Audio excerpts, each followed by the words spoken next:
난관에 관해서 좀 말씀을 많이 드리고 있습니다.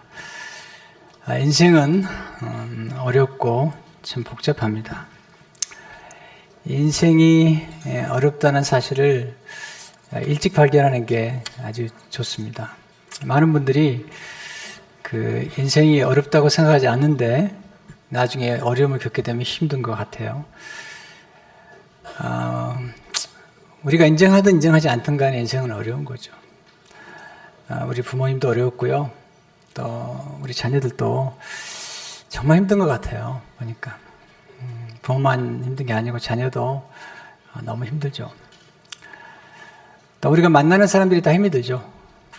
그래서 존 왓슨의 말을 한번 귀를 기울여 보시면 좋겠습니다. 만나는 사람마다 친절하게 대해 주십시오. 여러분이 만나는 사람들은 모두 전쟁을 치른 이들입니다. 그들은 육체의 고통을 느끼며 마음의 고통을 겪고 있습니다. 여러분이 그들에게 가까이 갈수록 그들이 짊어진 짐을 발견하고 신음소리를 듣게 될 것입니다. 네, 인생은 어렵고 인간은 참 복잡합니다. 네. 다윗 굉장히 경건한 모습으로 하나님 앞에 나갔지만 너무 복잡하지 않아요? 네. 바세바를 범하고 또 교모하게 우리아를 죽이는 그 두 가지 모습, 참 복잡한 모습이죠. 이게 우리 인간의 모습이죠. 근데 이런 사실과 함께 우리가 또 하나 알 수 있는 것은 우리 미래를 예측할 수가 없다는 거죠. 우리 한 번도 안 가본 길이니까 그 길이 힘든 거죠. 그래서 우리는 앞서간 분들의 삶을 통해서 그들이 어떤 길을 걸어갔으며 또 그들이 직면하는 난관들을 어떻게 이겨냈는지 우리가 지금 보고 있죠. 다윗이 그의 그 범죄의 난관을 회개를 통해서 극복하고 오늘은 이제 그의 아들에게 배신을 당하고 아들이 아버지 왕자를 빼앗잖아요. 기가 막히죠. 네. 그 모습이죠. 사무엘하 15장 30절을 보니까 다윗이 감람산길로 올라갈 때에 그의 머리를 그가 가리고 맨발로 울며 가고 그와 함께 가는 모든 백성들도 각각 자기의 머리를 가리고 울며 올라가니라. 아들에게 배신을 당한 모습이죠. 그때 사울왕의 친족이었던 시므이가 나타나서 저주를 하는 겁니다. 그것도 돌을 던지면서 저주를 하는 겁니다. 사무엘하 16장 5절에서 8절을 보니까 다윗 왕이 바울의 이름에 거기서 사울의 친족 한 사람이 나오니 게라의 아들이요 이름은 시므이라. 그가 나오면서 계속하여 저주하고 또 다윗과 다윗 왕의 모든 신하들을 향하여 돌을 던지니 그때 모든 백성과 용사들은 다 왕의 좌우에 섰더라. 시므이가 저주하는 가운데 이와 같이 말하니라. 피를 흘린 자여 사악한 자여 가거라 가거라. 사울의 족속의 모든 피를 여호와께서 내게로 돌리셨도다. 그를 이어서 내가 왕이 되었으나 여호와께서 나라를 내 아들 압살롬의 손에 넘기셨도다. 보라, 나는 피를 흘린 자이므로 화를 자초하느니라 하는지라. 기가 막히죠. 다시 이런 난관, 사실은 뭐 외부의 전쟁, 골리앗과의 싸움이나 블레셋과의 아말렉과의 싸움보다도 더 치열한 지금 전쟁과 난관이 벌어진 거죠. 내전이 벌어진 거죠. 거기다가 견딜 수 없는 저주를 받고 있잖아요. 어떻게 이 사건 속에서 다윗은 이런 어려운 난관들을 이겨내고 있는지, 첫째로 인생 여정에서 직면한 다양한 난관을 이해하셔야 됩니다. 인생에는 어려움이 많잖아요. 시므이가 다윗에게 돌을 던지는 사건 배후에 담겨진 스토리가 있는 겁니다. 그래서 다윗이 직면한 난관, 특별히 세 가지를 좀 알면 좋겠어요. 첫째는 배신이라는 난관을 잘 이해하셔야 됩니다. 그의 아들에게 배신을 당했잖아요. 배신이란 무엇이죠? 믿음이나 신뢰를 저버리는 사건이잖아요. 압살롬은 그의 아들이잖아요. 아주 잘생겼고 머리끝부터 발끝까지 흠이 없어요. 근데 압살롬이 자기 이부 형제를 죽이죠. 죽이는데 이유가 있긴 하지만 그 사건 이후로 다윗이 아들을 보지 않아요. 나중에 요압이 압살롬을 데려오게 하는데 들어온 후에도 4년 동안 그 아들에게 용서를 베풀거나 또는 차례 책망을 하거나 또는 자애심을 가지고 대하지 않습니다. 4년에 걸쳐서 압살롬이 반역을 도모합니다. 그리고 왕이 되는 그 사건이죠. 사무엘하 15장 10절을 보니까 이 압살롬이 정탐을 이스라엘 모든 지파 가운데 두루 보내 이르기를 너희는 나팔소리를 듣거든 곧 말하기를 압살롬이 헤브론에서 왕이 되었다 하라 하니라. 기가 막힌 사건이죠. 반역이죠. 아버지로서 아들에게 배신을 당한 고통은 큰 고통이죠. 그런데 사실 우리가 자녀들 키우다 보면요, 이런 고통 다 겪습니다. 네. 그렇게 믿었고 그렇게 정성을 다했던 자녀들이 배신할 때, 아니 압살롬처럼 배신하지 않아도 배신감을 갖게 만들 때가 있잖아요. 글쎄요, 딸들을 키우는 부모보다도 아들을 키우는 부모들이 더 힘든 것 같아요. 그렇게 귀하게 키웠는데 연애 시작하고 결혼하면 배신을 때리거든요. 그럴 줄 몰랐다는 거예요. 여러분, 그럴 줄 알아야 됩니다. 이건 당연한 인생의 여정일 수 있거든요. 물론 그런 일이 없기 바라지만 이렇게 압살롬에게 배신을 당했던 다윗의 경험처럼 우리 인생에는 그런 경험을 이렇게 하는 것을 보게 되잖아요. 또 하나의 배신은 그가 가장 신뢰했던 그의 신하,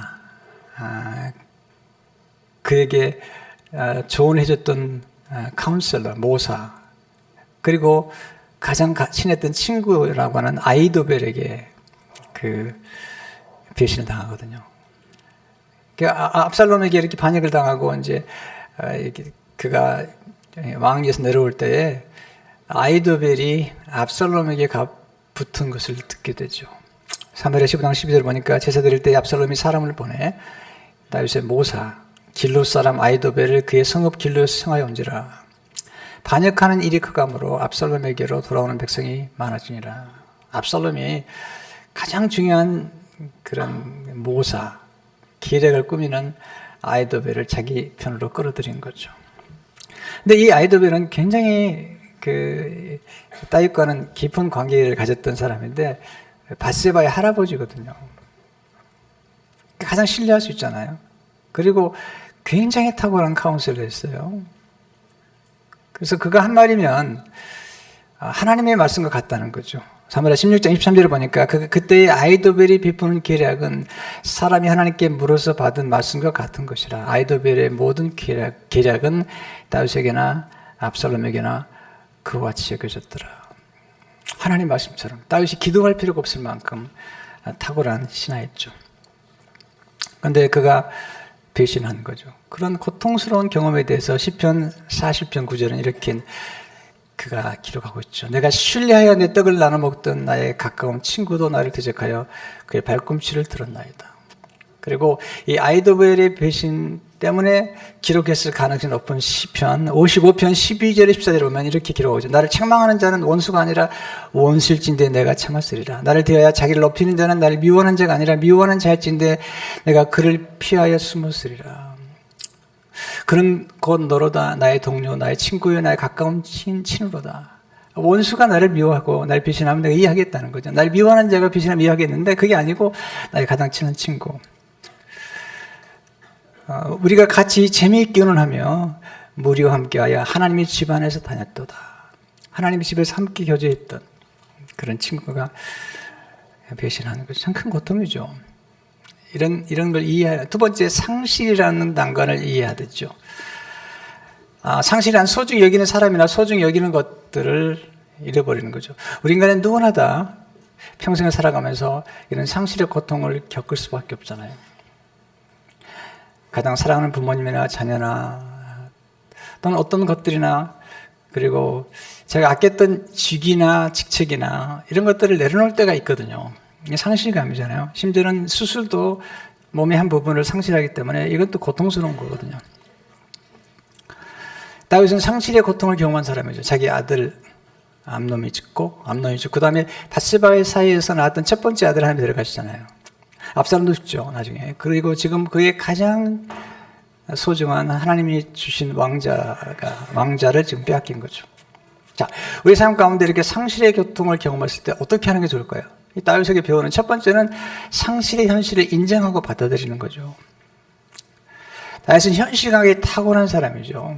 우리는 지도자들에게 가장 필요한 것은 현실에 대한 정확한 감각, 그리고 인정이 필요하다는 것을 알아야 되죠. 다윗은 나이가 들었어요. 그리고 압살롬은 젊고, 그는 잘생겼고, 그런 매력적인 사람이고, 빠른 사람인 걸 알았다는 거죠. 자기가 가장 충성된 신하까지도 자기 편으로 끌어올 수 있는 그런 모략가 중에 하나였던 거 아는 거죠. 인정하고, 그리고 그걸 빨리 받아들입니다. 그리고 도망갑니다. 사무엘 15장 13절 15절을 보니까 전령이 다윗에게 와서 말하되 이스라엘의 인심이 다 압살롬에게로 돌아갔나이다 하는지라. 다윗이 예루살렘에 함께 있는 그의 모든 신하들이 이르되 일어나 도망하자. 그렇지 않으면 우리 중 한 사람도 압살롬에게서 피하지 못하리라. 빨리 가자. 들을 건데 그가 우리를 급히 따라와 우리를 해하고 칼날로 성읍을 칠까 하노라. 왕의 신하들이 왕께 이르되 우리 주 왕께서 하고자 하시는 대로 우리가 행하리이다. 보소서 당신의 종들이다 하더라. 다윗은 본인이 나이가 든 걸 안 거죠. 그리고 압살롬이 젊고 빠른 걸 안 거잖아요. 여러분, 우리가 나이가 들면 나이가 든 걸 인정해야 됩니다. 요즘 가끔 저한테 누가 와서 그래요. 목사님 너무 젊어 보여. 웃긴 얘기 하지 마세요. 이런 그런 얘기를 믿으면 안 되는 거죠. 그래서 갱끼를 부리면 되겠습니까? 여러분, 나이가 들어가면 나이가 들어간다는 것을 인정하는 게 중요합니다. 자, 이게 중요한 건 우리가 현실을 인정한다는 것이 무조건 포기한다는 건 아니죠. 현실을 인정할 때 새로운 대안이, 새로운 전기를 마련할 수 있다는 거죠. 자, 나이가 들어도 꿈꿀 수 있습니다. 그러나 인정해야죠. 내가 나이가 들었다는 사실을. 아브라함 인정하잖아요. 하나님, 내가 100세지 않습니까? 100세인 내가 어떻게 아이를 낳습니까? 내 아내가 경수가 끓이지 않, 이거 인정하고, 인정함으로써부터 새로운 전기를 마련할 수가 있는 거잖아요. 다윗은 돌이킬 수 없는 것은 받아들였습니다. 하나님이 바세바와 관계에서 나왔던 첫 번째 그 지역의 씨앗을 들어갈 때, 그럼 받아들이잖아요. 그 아들이 아프잖아요. 하나님이 금식하며 기도합니다. 음식을 안 먹습니다. 아이가 딱 죽으니까 딱 일어나가지고 음식을 먹습니다. 신하들이 묻습니다. 어찌 그럴 수가 있습니까? 내가 아이가 죽기 전에는 내가 혹시 하나님이 살릴지 모르니까 기도했지만 이제 죽지 않았느냐. 난 돌아올 수 없는데 내가 어찌 그렇게 하겠느냐. 이게 이제 현실을 물론 어렵지만 받아들이는 과정. 둘째, 상실의 아픔을 충분히 슬퍼하는 게 중요합니다. 다윗은 눈물을 흘리지 않았거든요. 지금 압살롬의 배신을 당하고 내려갈 때 그가 울고 있다는 건요 굉장히 중요한 거죠. 사무엘하 15장 30절 보니까 다윗의 감람 산길로 올라갈 때 그의 머리를 그가 가리고 맨발로 울며 가고 그와 함께 가는 모든 백성들도 각각 자기의 머리를 가리고 울며 올라가니라. 다윗이 맨발로 길을 떠나고 있습니다. 아무것도 가져가지 않습니다. 여러분, 인생에서 가장 중요한 게 뭔가 알잖아요. 이게 다윗은 탁월한 사람입니다. 그럼 지금 여기서 생명보다 귀한 게 없다는 걸 알고 있는 거잖아요. 우리가 살아가면서 가장 중요한 게 뭘까요? 생명이잖아요. 이집트 왕자라고는 그 만화 영화에 보면 이런 가사가 나오죠. 사막에서는 황금보다 생수가 중요하고 양에게는 강한 왕보다 목자가 필요하다는 거죠. 다윗은 다 내려놓잖아요. 이렇게 지혜가 필요한 거죠. 우리의 생애 가운데 생명보다 귀한 게 없다는 알고 모든 걸 내려놓잖아요. 유라굴라 광포를 만났을 때 그 배에 탔던 사람들이 모든 걸 다 버려요. 나중에는요. 뭐 배에 있던 가구도 곡식도 심지어는 배도 버리죠. 그리고 생명을 구원하잖아요. 자, 여기서 생명을 구원하기 위해서 다윗이 모든 걸 다 내려놓고 그리고 웁니다. 이게 우는 게 중요하다는 거죠. 상실할 때 눈물을 흘리는 법, 애도하는 법을 배우는 게 중요하다는 거죠. 상실의 아픔, 상실 수업이 필요한 거죠. 이 상실에 관한 문제를 가장 잘 다뤘던 의사 가운데 한 분이 엘리자베트 키블러스 로스라는 분인데 얼마 전에 돌아가셨어요. 이번에 그들이 너무너무 놀라운 거죠. 이번에 상실 수업이라는 책에서 이렇게 애도의 중요성을 얘기합니다. 눈물은 슬픔을 해소하는 여러 방법 중 하나며 몸 안에 내장되어 있는 놀라운 치유장치이다. 불행하게도 우린 자주 이 필수적이고 원초적인 감정의 방출을 참아내려고 한다. 눈물이 아주 중요해요. 치유주는 거죠. 그럼 이렇게 얘기합니다. 왜 애도하는가? 왜 슬퍼하는가? 두 가지 이유가 있다. 첫 번째로 잘 애도하는 사람이 잘 살 수 있다. 두 번째로 가장 중요한 이유인데 슬픔은 마음과 영혼 그리고 정신의 치유 과정이다. 그것이 완전함으로 돌아갈 수 있는 통로이다. 애도할지 말아야 할지가 문제가 돼서는 안 된다. 문제는 언제 애도할 것이냐이다. 충분히 애도하기 전까지는 그 마무리되지 않은 일의 연과로 인해 고통을 당한다.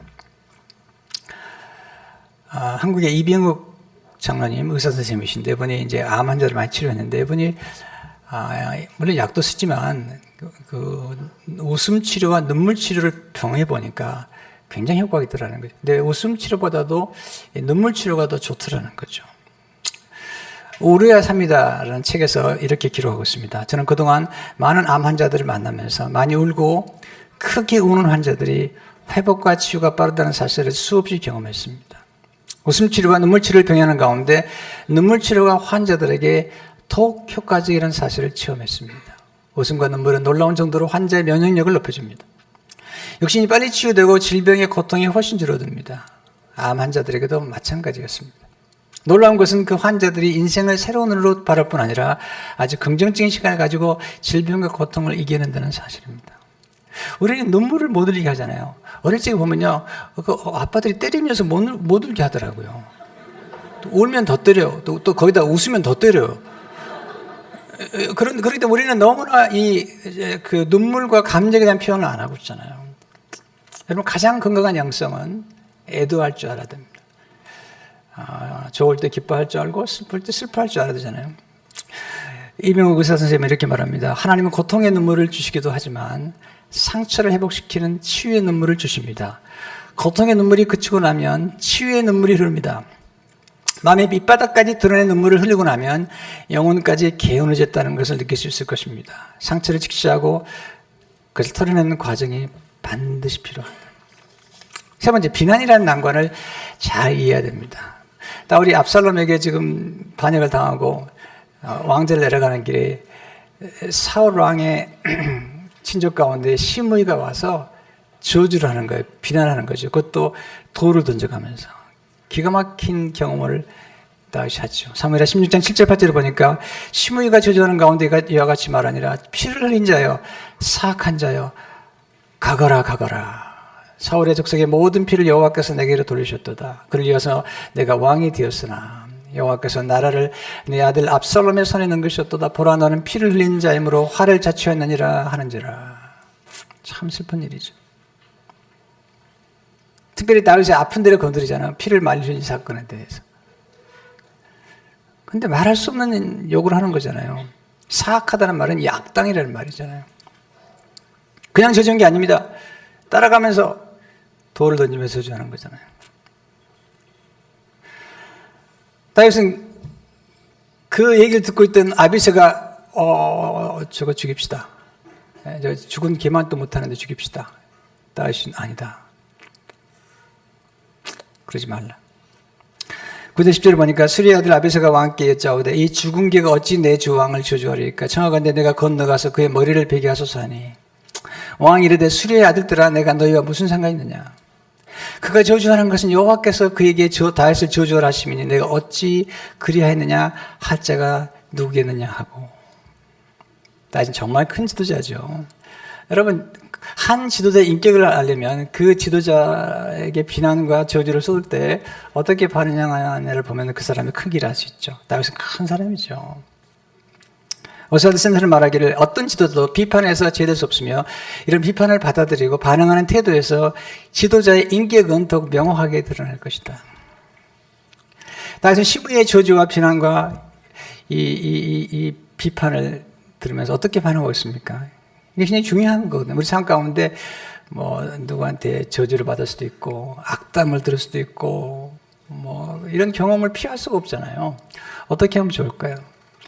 다윗에게서 배워요. 첫째로 비난을 하나님의 음성일 수도 있다고 생각하는 거죠. 10절을 보니까 그가 저주하는 것은 여호와께서 그에게 다윗을 저주하라 하심이니. 그래서 다윗의 겸손을 발견하게 되죠. 그는 시므이의 저주를 받으면서 드디어 이제 왕복 벗고 그는 목동의 모습으로 돌아가는 거죠. 자신의 진면모를 발견하게 되는 거예요. 맨발로 울며 걸어가면서 그런 지극히 평범한 인간임을 알게 된 거잖아요. 둘째, 비난을 당연하게 받아들이셔야 됩니다. 아니, 죄 없으신 예수님도 비난을 당하셨는데 그건 당연한 거죠. 다윗은 비난을 어떻게 받아들이죠? 정말 놀라운 표현하죠. 11절에 보니까 다윗이 아비새와 모든 신하들이 이르되 내 몸에서는 난 아들도 내 생명을 헤아려 하거든. 하물며 이 베냐민 사람이랴. 여호와께서 그에게 명령하신 것이니까 저주하게 버려두랴. 당연한 거죠. 여러분, 우리는 인생에서 비현실적인 기대를 하면 안 되잖아요. 모든 사람이 우리를 칭찬하고 모든 사람이 우리를 좋아하고 너무 말도 안 되는 얘기를 하고 있는 겁니다. 그건 그렇지 않습니다. 자세히 보면요, 받아들여야 되거든요. 저도 한때 저를 욕하고 또 그 글로 저의 그 부족한 점들을 다 기록하고 그런 분들이 계셨어요. 훌륭한 분들이세요. 근데 제가 자세히 읽어보니까 거의가 맞더라고요. 네. 그래서 제가 한 번도 거기에 대해서 반응을 보이지 않았어요. 왜냐면 다 맞더라고요. 하나님 음성으로 받아들였어요. 네. 아니, 예수님은 죄 없으신 분인데도 그렇게 비난을 당했다면 다 같은 사람이야 뭘 그렇게 대단하다고.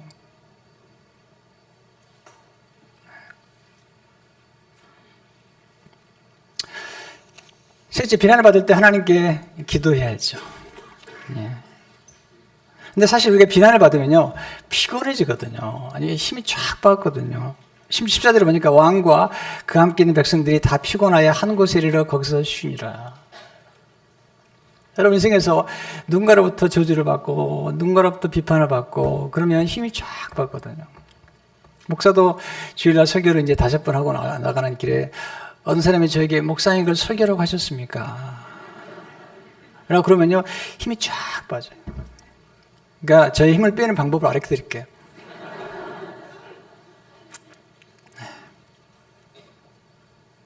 일이 많아서 피곤한 게 아니라니까요. 이런 기가 막힌 여름을 경험하고 말도 안 되는 이 같은 얘기를 들을 때 그걸 잘못 반응하게 되면 피곤하는데 지금 다윗은 잘 반응했음에도 불구하고 피곤한 거죠. 하나님 앞에 기도를 하잖아요. 12절에 보니까 혹시 여호와께서 나의 원한함 원통함을 감찰하시니 오늘 그 저주 때문에 여호와께서 손으로 내게 갚아주시리라 하고. 그래서 두 번째 배우는 교훈은 탄원 기도를 통해서 난관을 잘 돌파하는 거죠. 다윗이 이 압살롬과 이 아이도벨과 그리고 이 시므이의 사건 가운데 그러니까 3번의 기도를 드려요. 3번의 기도. 첫 번째는 압살롬 때문에 드린 기도를 드리는데 이 기도가 시편 3편에 기록됐습니다. 시편 3편의 제목은 이렇게 기록되어 있죠. 다윗이 그의 아들 압살롬을 피할 때의 지은 시.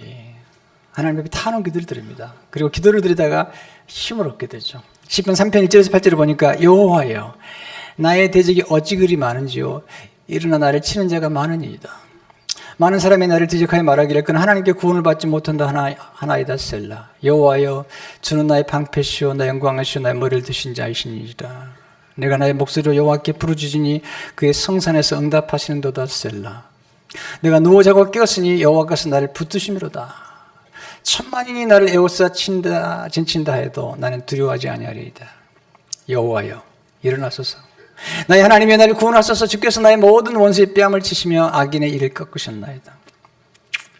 하나님 앞에 기도하죠.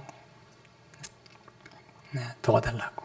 두 번째 기도는 시므의 저주를 받고 그가 드리는 원통함을 아는 기도죠. 12절을 보니까 혹시 여호와께서 나의 원통함을 감찰하시니 이건 기도예요. It may be. may이라는 말이 들어가면 주로 기원인데요. 오직 그 저주 때문에 여호와께서 손으로 내게 갚아주시리라 하고 시므이의 모든 비난을 받아들이면서 하나님 앞에 원통함을 풀어달라고 기도하잖아요. 우리는 가끔 원통한 경험을 하잖아요. 시편 140편 2절을 보니까 내가 내 원통함을 그의 앞에 토로하며 내 우환을 그의 앞에 진술하는도다. 한나가 하나님 앞에 원통함을 때문에 기도하잖아요. 사무엘상 1장 10절을 보니까 당신의 애정을 악한 여자로 여기지 마옵소서. 내가 지금까지 말한 것은 나의 원통함과 격분됨이 많기 때문이다 하는지라. 우린 가끔 이렇게 원통한 일을 만날 때 사람에게 가지 마시고요. 하나님 앞에 나가서 우세요. 그리고 이런 탄원의 기도를 드리셔야죠. 또 하나의 기도는 이제 그 아이도벨, 자기의 친구가 자기를 배신하고, 그리고 압살롬에게 가서 계략을 꾸밀 때, 사실 다윗이 두려웠던 것은 압살롬보다도 아이도벨이거든요. 그래서 하나님 앞에 아이도벨 소식을 듣고 기도를 하는 겁니다.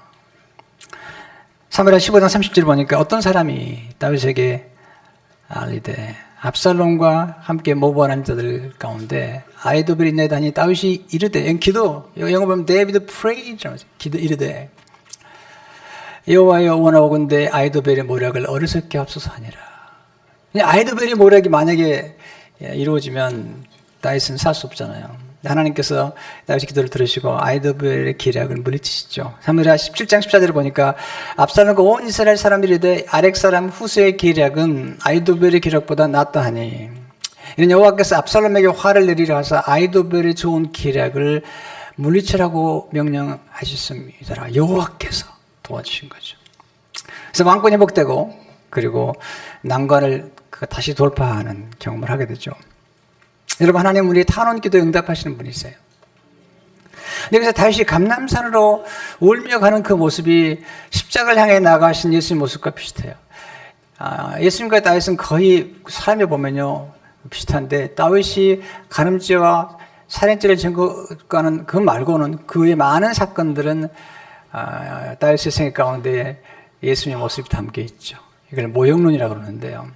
예수님께서 감람산에 가는 모습 비슷하잖아요. 다시 한번 15장 30절을 보게 되면 다윗이 감람산을 길로 올라갈 때 그의 머리를 그가 가리고 맨발로 울며 가고 그와 함께 가는 모든 백성도 각각 자기의 머리를 가리고 울며 올라가더라. 주님께서 십자가를 향해 나가실 때 감람산에 가서 기도하시죠. 겟세마네 기도. 다음 주에 말씀드리겠습니다만 감람산으로 갈 때 여인들이 울잖아요.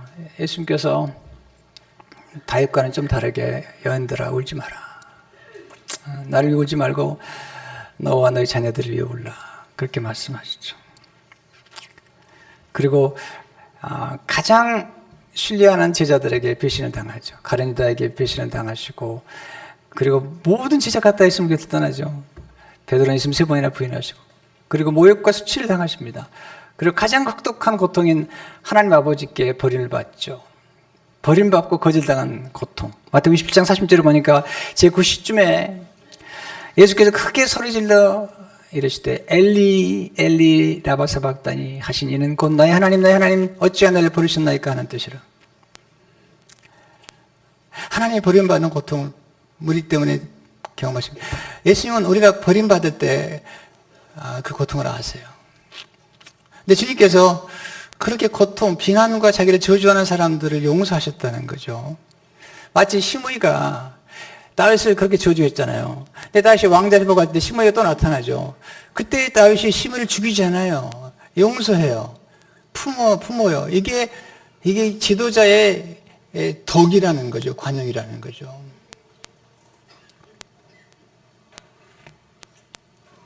네. 예수님께서 자기를 죽이는 사람들을 용서하시잖아요. 누가복음 23장 3, 4절을 보니까 예수께서 이르시되 아버지 저들을 사하여 주옵소서 자기들이 하는 것을 알지 못합니다 하시더라. 그리고 모든 것을 하나님 손에 맡기죠. 그리고 하나님 옆에 가죠. 누가복음 23장 46절을 보니까 예수께서 큰 소리를 부르시되 아버지 내 영혼을 아버지 손에 부탁하는다고 이 말씀을 하신 후 숨지시니라. 예수님이 겟세마네 기도를 들으시고 하나님은 다시 모든 회복시키시잖아요. 다윗도 난관을 탄원 기도로 회복하죠.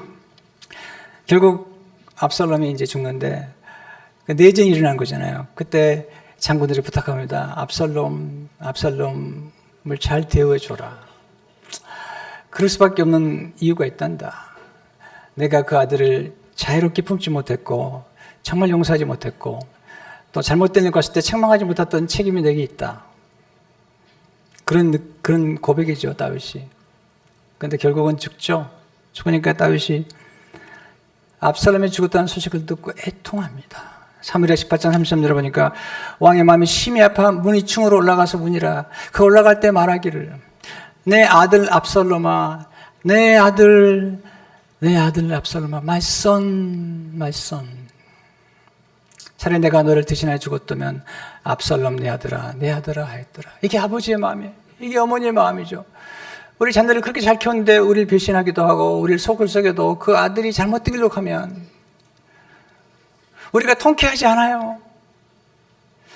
잘된 자녀 때문에 우는 게 아닙니다. 네. 부모를 마음 아프게 했던 그 자녀 때문에 울면서 내 아들아, 내 딸아, 내가 대신 죽었으면 좋을 뻔했는데 내가 대신 고통을 받으면 좋겠다. 이게 부모의 마음이죠. 이게 하나님의 마음이시잖아요. 우리 하나님이 예수님 십자가 돌아가실 때 우셨어요. 멜 깁슨이 만든 그 그리스도의 순환, 그 패션 오브 크라이스트라는 영화를 보게 되면 십자가 돌아가실 그날 하늘에서 울음이 떨어지잖아요. 그 멜 깁슨이 그 하나님의 울음이라는 거죠. 하나님이 우신 거죠. 내 아들 예수야, 내가 천일리의 죄를 지고 지금 고난을 당하지만 내가 대신 죽었으면 죽을 뻔했다. 이게 하나님 아버지의 마음이잖아요. 여러분을 괴롭히고 여러분 힘들게 했던 사람들, 여러분의 인생에서 소중을 빼앗아간 사람들이 있다 합시다. 근데 그 사람들이 잘못됐을 때 여러분 기뻐하시면 안 됩니다. 성경이 말씀하기를 너희를 괴롭힌 원수가 잘못됐을 때 기뻐하지 말라. 만약에 기뻐하면 화가 너기 이말이라고 말씀하셨어요. 제 인생에도 저를 힘들게 한 분들이 있었지만 그러나 제가 그분들이 잘못되기를 원했던 적은 한 번도 없어요. 또 주위에서 목사님 힘들게 하면 뭐 어려운 일 당한다는데 그건 다 거짓말이에요. 하나님 그런 분 아니세요. 뭐 목사가 대단하다고.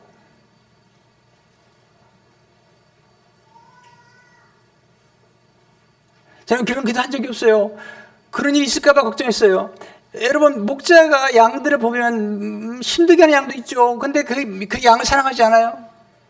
부모가 자식이 어르신 보세요. 속썩이는 부모, 힘든 부모, 어려운 자녀들이 있으면요, 어려운 자녀 때문에 기도가 달라요. 잘 되는 자녀가 어렵고 힘든 자녀에 대한 기도가 달라요. 애절의 기도가 되는 거죠. 목사도 마찬가지죠. 목사님께 잘하고 이런 뿐만 아니라 어렵고 힘든 그런 양들을 어려움 보면 기도가 달라요. 달라야 되는 거예요. 우리 예수 믿게 되시잖아요. 우리가 원통한 일 당할 수 있습니다. 힘든 일 당할 수 있습니다. 그래도 나이처럼 살아야죠. 여러분, 용서하셔야 돼요. 그렇지 않으면 우리 마음속에 앙금이 있어가지고 이게 치유가 안 되는 거죠. 하나님의 축복의 통로가 막히는 거죠. 왜 용서해야지 길이 열리는 거예요. 용서하면 길이 열리는 거예요. 네. 여러분, 인생의 난관이 뭡니까? 내 안에 문제가 있는 거예요, 지금. 용서하지 못하는 마음. 우리 안에는 이 쓴뿌리, 비르니스 이런 것들을 하나님께 맡겨야 예수님처럼. 그리고 우리 축복해 줘야죠. 주님 말씀하시나요? 욕을 욕으로 갚지 말고 악을 악으로 갚지 말고 도리어 축복하라. 내가 축복의 욕을 얻기 위해서 그렇게 하라는 거죠. 여러분, 이런 은혜가 있기를 축원합니다.